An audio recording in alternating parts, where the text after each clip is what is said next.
Hello everyone! Welcome back sa aming Simple Family Vlog. For today's video, samahan nyo kami sa aming mealtime bonding. Pagod si Mr. galing sa kumpra, kaya wala muna tayong cooking video today. Pero syempre, kakain pa rin tayo ng masarap na pagkain together as a family.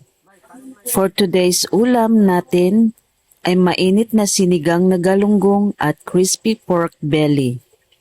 Simple lang pero sobrang sarap lalo na kapag sabay-sabay kumakain. Habang inaayos natin ang mesa, naamoy na talaga yung asim ng sinigang. Perfect talaga lalo na kapag tanghalian at medyo malamig ang panahon. Si Mr. sobrang pagod today dahil sa maaga siyang namalingki at nangumpra ng mga paninda sa tindahan ko. Kaya pahinga muna siya habang nag-enjoy tayo sa ating lunch. Sometime, hindi kailangan ng bongga handa para maging masaya ang pamilya.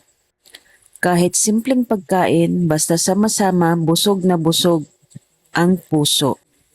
Ayan na mga ka-vlog, tikman natin itong sinigang na galunggong. Ang daming gulay at masarap na sabaw. At ito naman ang fried pork belly, crispy sa labas pero juicy sa loob.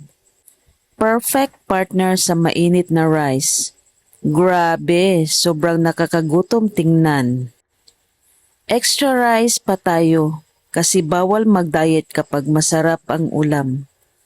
Pinakamasarap talaga kumain kapag may kakwentuhan at tawanan sa hapag. Kahit pagod si Mr., nagpapasalamat pa rin kami dahil may pagkain kaming pinagsaluhan. Simple moments like this are very important for us. Hindi man perfect ang araw, basta kumpleto ang pamilya, oks na oks na. Ang sarap talaga ng sabaw ng sinigang. Nakakapagparelax habang humihigop. Thankful kami sa lahat ng sumusuporta sa amin, simple videos. Malaking bagay po ang inyong views, comments, and likes. Sana nag-enjoy kayo sa pagsubaybay sa aming kumakain. Kung gusto nyo pa ng mas marami kaming family meal videos at simple buhay probinsya moments, don't forget to like, comment, and share. Maraming salamat sa inyong walang sawang suporta. Kita-kits ulit sa next vlog. God bless everyone and enjoy your meal. Bye! Mwah!